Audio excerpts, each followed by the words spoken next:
আসসালামু আলাইকুম গাইস। আমাদের মাটির ঘর ভেঙে পাকা ঘর করার জন্য মাটির ঘর ভাঙা হচ্ছিল।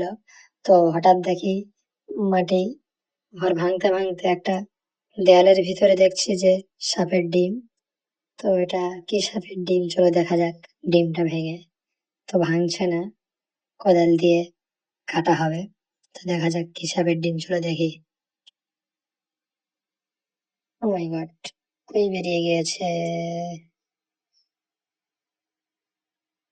কি সাপ এটা, কি সাপ হতে পারে? আপনারা যদি জেনে থাকেন কমেন্ট করুন।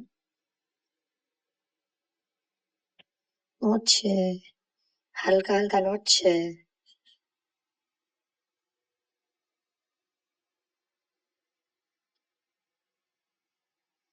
ও মাই গড, কি বড় সাপ! কি সাপ এটা?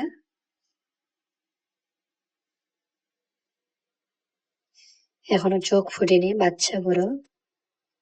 চোখ ফুটেনি, ডিমের ভিতরে ছিল।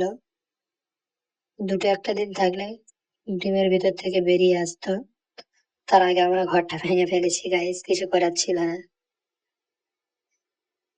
এখন নড়ছে, হালকা হালকা নড়ছে।